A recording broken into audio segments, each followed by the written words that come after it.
Baiklah, dalam kesempatan kali ini kita akan belajar bahasa Inggris mengenai expression for specific purpose.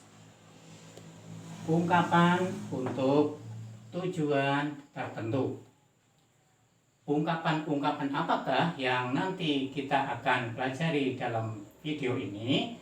Yaitu satu, bagaimana untuk menanyakan persetujuan. Terus nomor dua, bagaimana untuk meminjam sesuatu. Yang ketiga, mengungkapkan rasa simpati. Nanti bagaimana ungkapannya? Meminta izin, meminta orang melakukan sesuatu, melarang orang melakukan sesuatu, memberi saran, menyatakan keyakinan, dan terakhir bagaimana untuk menyatakan keraguan. Baiklah, mari kita akan memulainya. Are you ready? Oke. Yang pertama, menanyakan persetujuan. Ungkapannya bagaimana untuk menanyakan persetujuan? Kita bisa menggunakan ungkapan, do you agree with me? Is it okay if we choose the beach as our destination? Do you agree with me? Artinya, apakah kamu menyetujui denganku? Is it okay? Artinya, apakah baik atau apakah bagus? If we choose, jika kita memilih pantai sebagai tujuan kita. Dalam menanyakan persetujuan, kata utama adalah kata agree. Kata agree artinya setuju. Do you agree? Apakah Anda setuju? Demikian juga bisa menggunakan kata okay. Is it okay?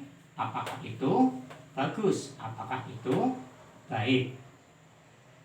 Oke, sekarang yang berikutnya, bagaimana ungkapan untuk meminjam sesuatu? Yaitu kita menggunakan ungkapan, may I borrow your ruler? Can you lend me your dictionary? Artinya, may I borrow your ruler? Bolehkah saya meminjam penggarismu? Can you lend me your dictionary? Artinya, dapatkah kamu? Lend me artinya meminjami. Meminjami saya your dictionary, kamus kamu. Nah, kata utama dalam meminjam sesuatu yaitu kita menggunakan kata borrow yang artinya meminjam. May I borrow? Bolehkah saya meminjam? Juga selain borrow, kita bisa menggunakan kata lend. Can you lend me? Kata lend artinya meminjami. Setelah kata lend, karena ini meminjami maka diikuti oleh me, yaitu oleh objek. Can you lend me? Dapatkah kamu meminjami saya? Di sini harus kata lend diikuti oleh objek. Kemudian tapi kalau borrow tidak langsung, tapi langsung may I borrow your ruler? Oke, sekarang next yang ketiga, mengungkapkan rasa simpati. Bagaimana ungkapan untuk mengungkapkan rasa simpati? Kita lihat, I'm sorry to hear that. That's too bad for you. I do sympathize. I'm sorry to hear that. Artinya, saya sedih atau menyesal mendengar itu. Atau juga bisa sorry diartikan prihatin. Saya prihatin mendengar itu. Jadi kata sorry tidak berarti mohon maaf, tapi di sini mengungkapkan rasa penyesalan atau rasa sedih. Next, that's too bad for you. Itu terlalu buruk bagimu, bagi Anda. Too bad terlalu buruk. Next, I do sympathize. I do sympathize. Saya bersimpati. Saya ikut bersimpati. I do sympathize. Itu untuk mengungkapkan sesuatu, mengungkapkan rasa simpati. Oke, next yang berikutnya bagaimana untuk meminta izin. Untuk meminta izin kita bisa menggunakan May I go out now? Could I use the phone please? May I go out now artinya may artinya bolehkah? Bolehkah saya pergi atau saya keluar sekarang? Could I use the phone artinya dapatkah saya menggunakan telepon itu? Nah, kata utama pada meminta izin yaitu kata may. May I, bolehkah saya? Could I, dapatkah saya? Next, yang berikutnya meminta orang melakukan sesuatu. Nah, untuk meminta orang melakukan sesuatu, kita bisa menggunakan ungkapan open the door please. Write your name and your address please. Read the SMS please. Open the door artinya bukalah pintu itu. Bukalah pintu itu. Write your name and your address please. Tulislah namamu dan alamatmu. Next, read the SMS please. Artinya bacalah SMS itu. Bacalah SMS. Nah, pada meminta orang melakukan sesuatu, ini juga bisa disebut kalimat perintah. Kalimat perintah menggunakan kata kerja infinitif. Kata kerja infinitif bentuk pertama. Jadi open tetap open, tidak boleh menggunakan to tapi open. Write menjadi tetap write, read menjadi read. Kata pertama atau kata kerja pertama untuk memerintah seseorang. Kalau menutup maka menjadi close. Close the door, close the window. Untuk kemari, come here. Bagaimana untuk duduklah, akan menjadi sit down. Nah, itu untuk meminta orang melakukan sesuatu.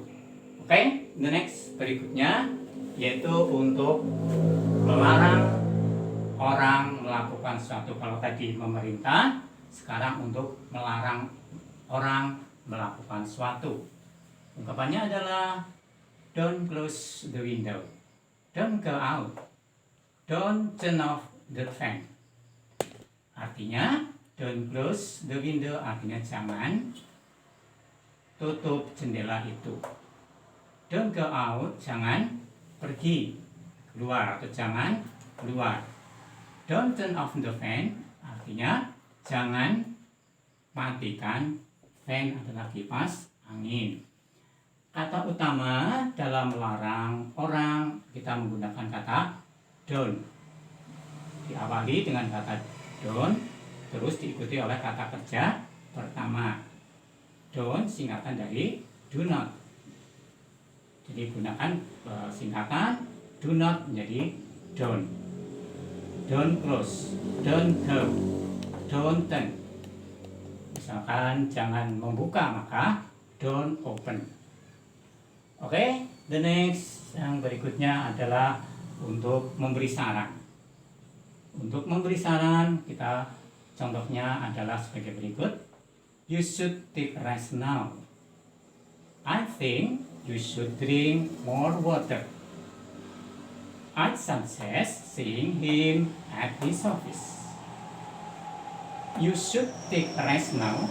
Artinya kamu seharusnya beristirahat sekarang. Kamu seharusnya beristirahat sekarang. Take rest adalah istirahat. I think you should drink more water. Saya kira kamu seharusnya minum air lebih banyak. Next, I suggest seeing him at his office.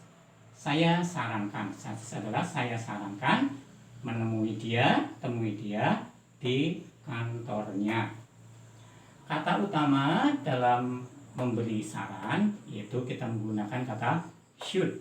You should, artinya seharusnya atau sebaiknya. Anda sebaiknya bisa juga dengan kata seharusnya.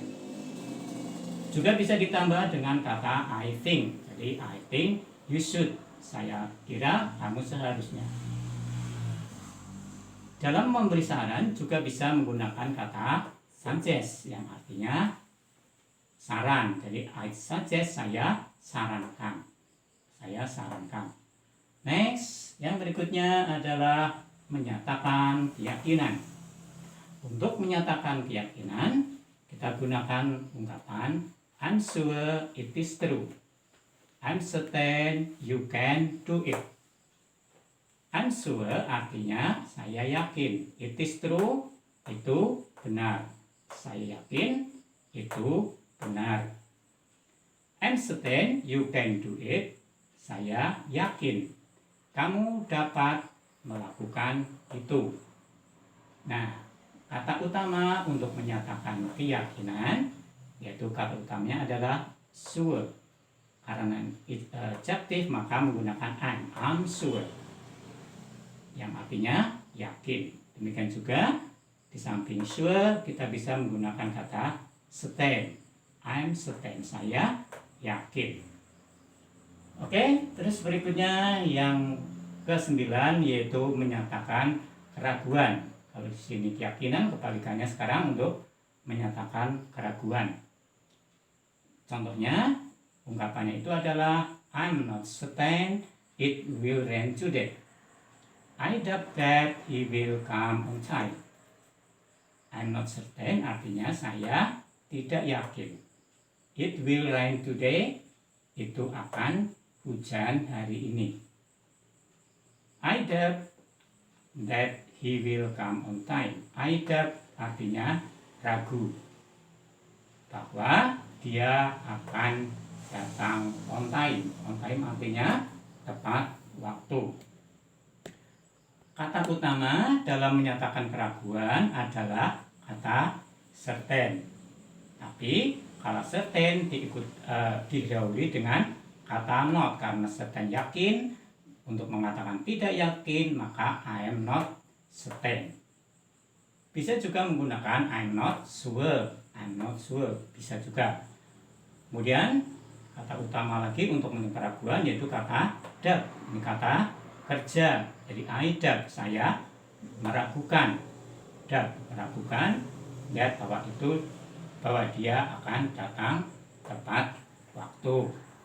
Oke, I think the time is up. I stop here. Thank you for the attention. Goodbye.